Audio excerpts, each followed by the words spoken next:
हम हाथ लगाते हैं, ये आंख मेरी है, पर अगर मैं कहूं तुम ये हो, तुम कहोगे नहीं, तो क्या हो फिर? ये आंख मेरी है पर मैं ये तुम हो। कहेंगे नहीं, ये मेरे कान हैं, फिर तुम ये नहीं हो। तुम कहोगे नहीं, मैं कान नहीं हूं। इन सब अंगों को मिलाकर जो कुछ है वो मैं हूं। सच्ची मैं की बात नहीं हो रही, अब शरीर वाली अभी मैं की बात हो रही है कि एक एक अंग को छूकर बताया जाए, हर अंग अपना काम करता है, हमें वैसा फल देता है। देखने की इच्छा हो हमें तो फिर वो आंख काम करके हमें दिखा देती है, अच्छा सा बुरा जो भी है दिखाती है।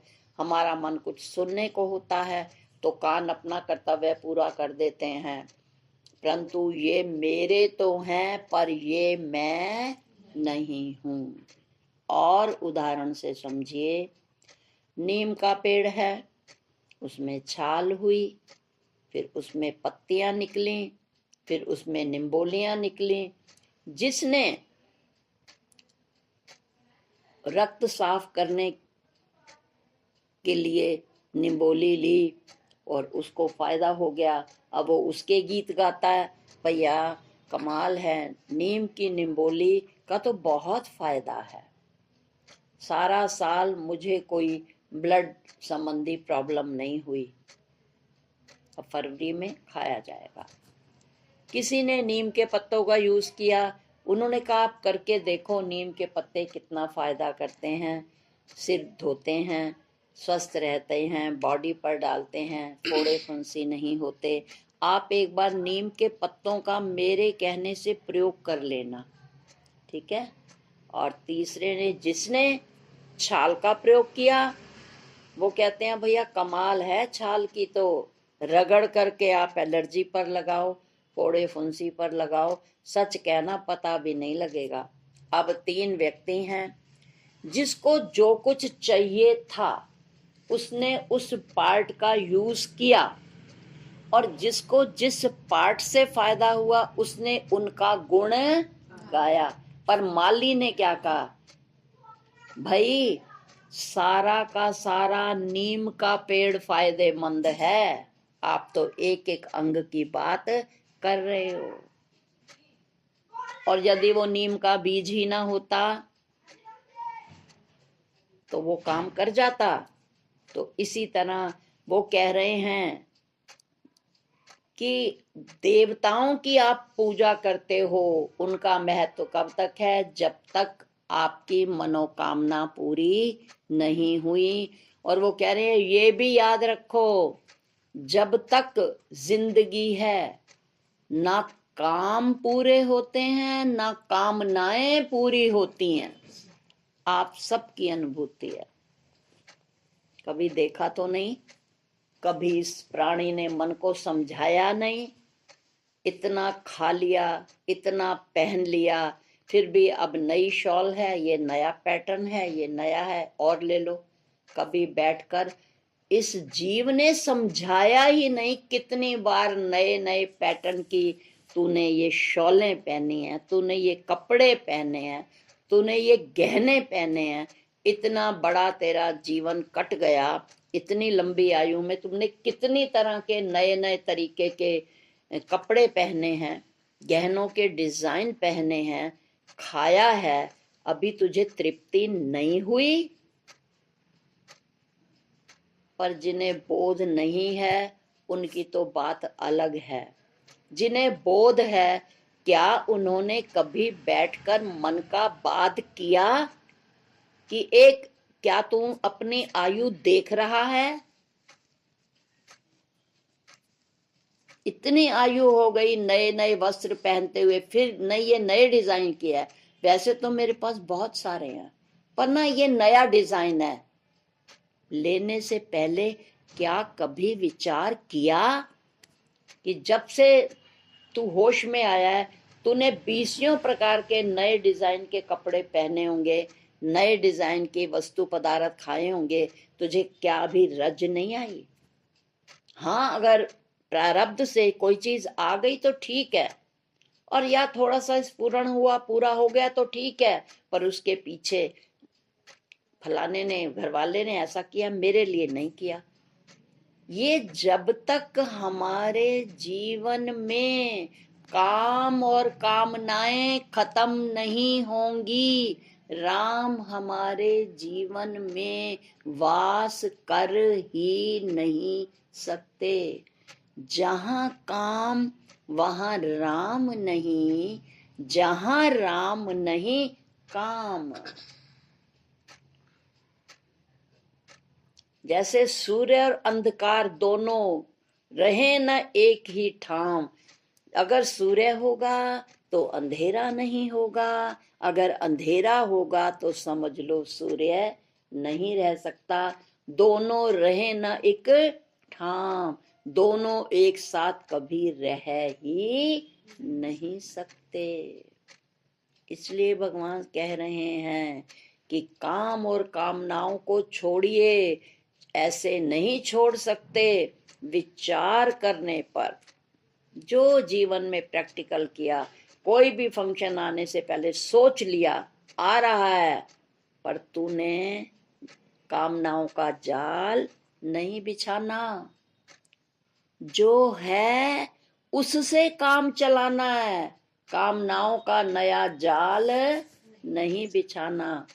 जब तक ऐसा विचार नहीं करेंगे, ये विद्या आधार दृष्टि कभी बन ही नहीं सकती। ये नियम है। व्यवहार की अधिकता भी रहे, परमार्थ भी साथ साथ चले, ऐसा कभी नहीं हो सकता। एक को मुख्य रखोगे जीवन में तो दूसरा गौण रहेगा, और यदि व्यवहार को गौण रखोगे तो परमार्थ मुख्य है, और यदि व्यवहार को ही प्रबल रखोगे हर समय तो परमार्थ तो फिर गौण ही हो जाएगा। और याद रखिए, छोटी छोटी कम समय लगाकर छोटी छोटी वृत्तियों से काम बनेगा नहीं।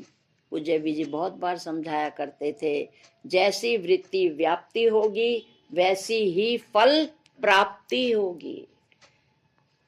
तो भगवान कह रहे हैं, अगर आधार दृष्टि बनाओगे नहीं, कामनाओं के लिए देवताओं के पीछे लगे रहोगे, ना तो देवताओं की पूजा खत्म होगी, ना ही कामनाएं खत्म नहीं होंगी। तो पूजाओं में लगे रहोगे, पर भगवान का जो इनका आधार है, मूल रूप है, उसकी जानकारी कभी हो ही नहीं सकती। और यदि हमने मूल को पूज लिया तो क्या कहा, तू जो सींचे मूल को और फूले फले अघाए। कितने दिन पत्तियों को ऊपर से पानी दे करके रखेंगे, मुरझा जाएंगी ना। जड़ में हमने पानी दिया नहीं, उस नौकर की तरह बच्चा सा था, ना समझ, पति पत्नी किसी लोग पड़ोसियों को वहां रख गए और कहा कि ये नौकर भी है तो आप जो है ये सारे काम आपको कर दिया करेगा। तो उन्होंने नौकर से यही कहा कि माली भी नहीं है, छुट्टी पर है, हम भी जा रहे हैं, इन पौधों को पानी दे देना। उसने बेचारे ने कभी देखा ही नहीं था, वो पत्तों पर छिड़काव करता रहा और जो फूल फल लगे हुए थे उन्हें चमकाता रहा। और जो है जब वो आए, उन्होंने देखा कि बगिया का तो हाल ही कुछ और है। उन्हें तो बड़ा बुरा लगा, बच्चे को बुलाया, इधर आओ, क्या किया तुमने, क्या कह करके गए थे, सुना नहीं था। कहते हैं सुना था, फिर किया नहीं। कहते हैं नहीं, मैंने तो रोज पानी दिया था। कहते हैं मुरझा कैसे गए, कैसे दिया था। उनको पता था ये अबोध और थोड़ा सा कम दिमाग का। उन्होंने कहा जा पानी की बाल्टी ला, बता कैसे दिया था। उसने ऊपर से मुंह, जड़ के बजाय ऊपर से छिड़काव किया, ऐसे दिया था। उन्होंने कहा बेवकूफ, समय भी ज्यादा लगाया, पानी भी ज्यादा लगाया, उसके बाद भी पेड़ पौधे हरे क्यों नहीं रहे? क्योंकि जहां डालना चाहिए था जड़ में, वहां तूने पानी नहीं डाला।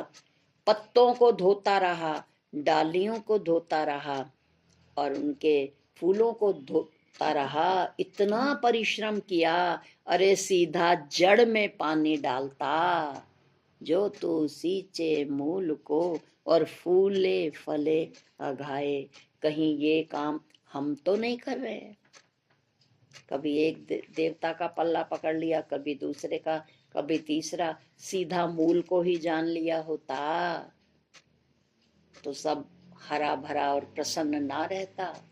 तो भगवान यही हमें कह रहे हैं कि मूल को जानो, अपना मूल स्वरूप जानो, अपनी निजता में रहो। निजता क्या है? नी मैंने होता है निकट, वो मेरे नी मैंने निकट है, ऐसा जानो, हर समय ऐसा जानो कि वो मुझसे दूर नहीं।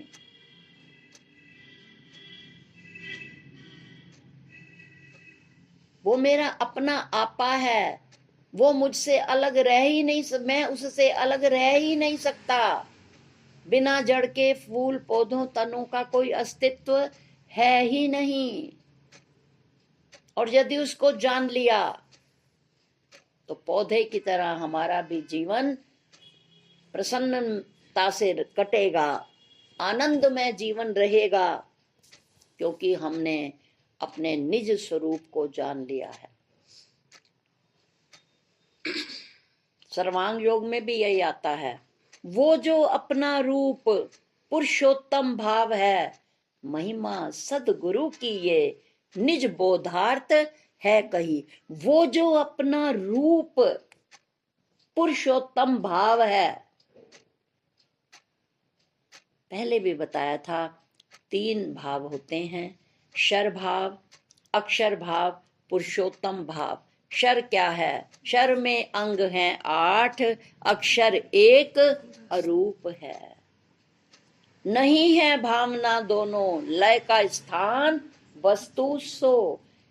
नहीं है भावना तो कहते हैं 3 भावनाएं करनी पड़ी हैं निज रूपता को जानने के लिए। निज रूप लखाने को संज्ञार्थ ओम कहे श्रुति। उन्होंने ओम की कल्पना की, आकार उकार मकार। निज रूप लखाने को वेदों ने कल्पना की। इसी तरह वो भी कह रहे हैं, वही है अपना रूप पुरुषोत्तम भाव है, महिमा सदगुरु की ये निज बोधार्थ है कही। उन्होंने 3 भावनाओं की कल्पना की। एक शर है जो हर समय बदल रहा है, एक अक्षर जीव भाव है जो जन्मों में बदल रहा है। वो एक जन्म में बदलता है। शरीर पूरे एक जन्म में कई बार रूप बदलता है। बचपन में अलग, किशोर अवस्था में अलग, जवानी बुढ़ापा, अलग अलग रूप बदलता है। और जो स्वरूप है वो जन्म के बाद बदलता है। एक जीवात्मा जब एक शरीर को छोड़ती है, फिर वो अगले शरीर को धारण कर लेती है, तो वो भी उसकी अपेक्षा वो अक्षर है। पर वो कहते हैं शर अक्षर भाव का लय किसमें है? पुरुषोत्तम नाम में। तो ये शर क्या है? रूप। अक्षर क्या है? स्वरूप। पुरुषोत्तम क्या है? सदरूप। परंतु चौथा है निज रूप। ये तीनों भावों से अलग है, पर वो निज रूपता को कौन दिखाएगा? कहते हैं महिमा सद गुरु की।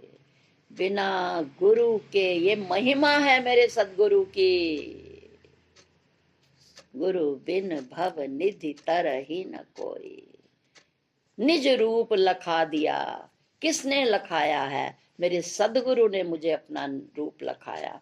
मुझे जिसको अब निजता का ज्ञान हुआ, गुरु ने ही कराया। बुद्ध ने संसार का इस शरीर का रूप देखा था। बुद्ध ने शरीर का रूप देखा था।